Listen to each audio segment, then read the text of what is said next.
ఏంటి షాక్ అయ్యావా?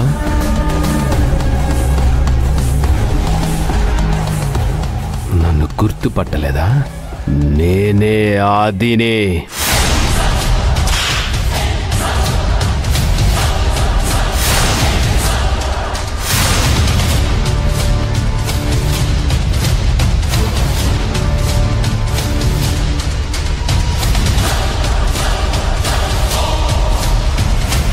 కొత్తగా మారిన ఆదిని. హాస్పిటల్ నుంచి తప్పించుకునేటప్పుడు యాసిడ్ పడి మొహమంతా కాలిపోయి ప్లాస్టిక్ సర్జరీ చేయించుకున్నాడని ఒక ఫేక్ కథని, ఒక ఫేక్ ఆదిని సృష్టించి నేను హిమాలయాలకి వెళ్ళిపోయాను. ఇప్పుడు మళ్ళీ తిరిగి వచ్చాను.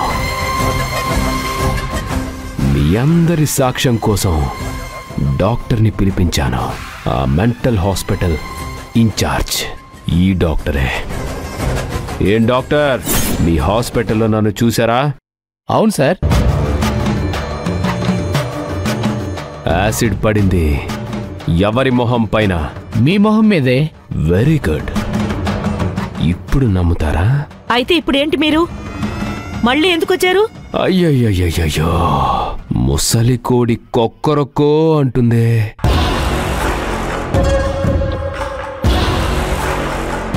ఇంటి ఓనరే సైలెంట్గా ఉంది, నువ్వేంటే ముసలి ఎక్కువ మురుగుతున్నావు? ఓ, ఓనర్కి మాట రాదు కదా? మేమిక్కడికి ఎందుకు వచ్చామని అడిగారు కదా. నేనింతకు ముందున్న ఆదిని కాదు, నేను సామాన్యుణ్ణి కాదు.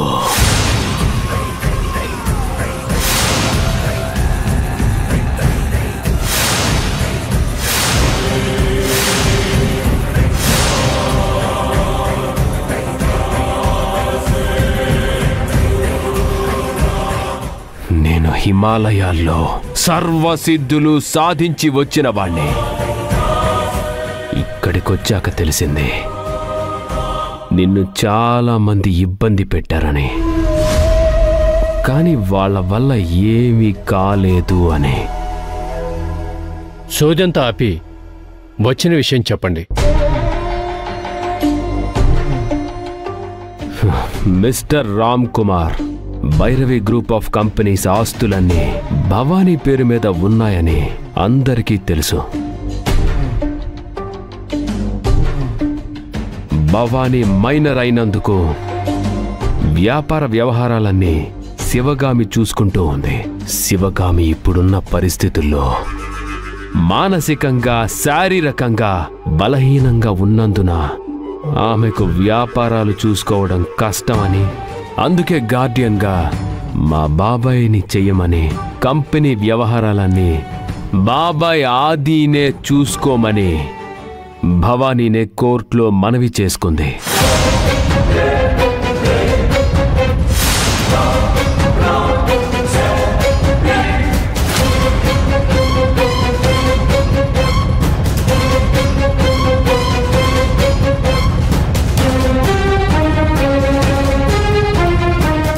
అందుకు కోర్టు సమ్మతించింది.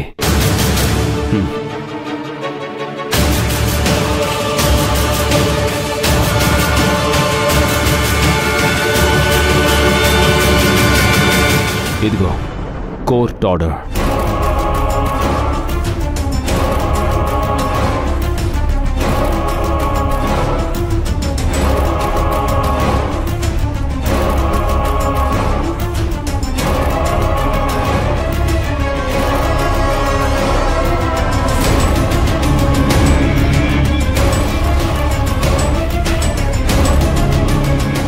అందుకు అర్జున్ గారు ఉన్నారు, ఆయన చూసుకుంటారు. అది ఈ భవానీకే తెలియాలి.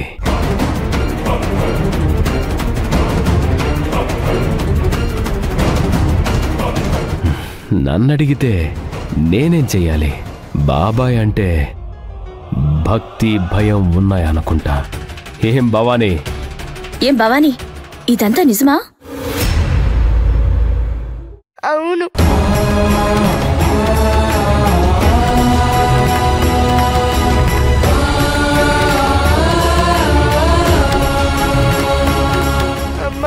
నీకు ఒంట్లో బాగాలేదు, నీ ఆఫీసులో ప్రాబ్లమ్స్ వస్తున్నాయి, నీకు మాట కూడా రావడం లేదు, బిజినెస్ కి చాలా ఇబ్బంది అవుతుందని నేనే గార్డియన్ని మార్చమని లాయర్ అంకుల్ కి చెప్పాను.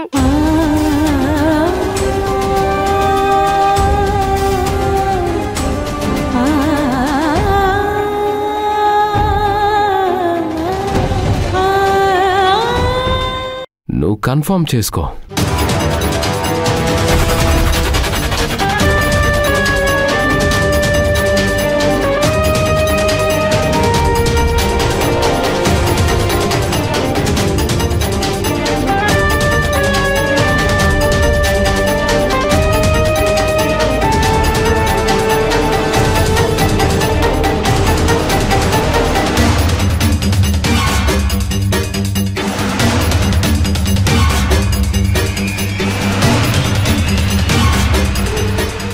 ఆస్తి సంగతి నేను చూసుకుంటాను, స్కూలు సంగతి ఎవరు చూసుకుంటారు?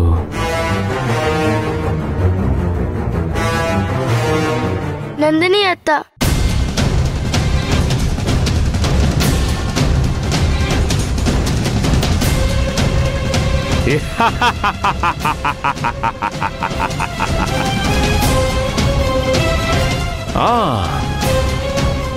నందిని ఉంది కదా. చూడు నందిని, నీ మీద నమ్మకంతో అంత పెద్ద బాధ్యత అప్పచెప్తుంది. జాగ్రత్త. నువ్వేం కంగారు పడకన్నా, స్కూల్ని ఇప్పుడున్న పొజిషన్ నుంచి ఇంకొంచెం పైకే తీసుకువెళ్తాను.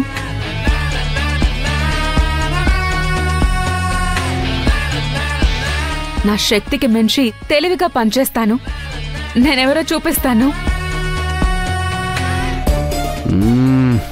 నందిని స్కూల్ చూసుకుంటుంది, మరి ట్రాన్స్పోర్ట్ కంపెనీ ఎవరు చూసుకుంటారు?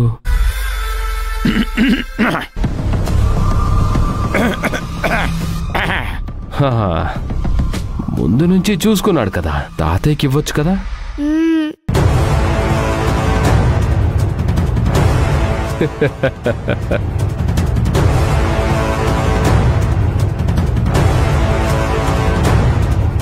మామా, అర్థమైందిగా. ఓకే, చూస్తుండాది. నెలలోనే మన ట్రాన్స్పోర్ట్ కంపెనీని ఎటు తీసుకుని వెళ్తానో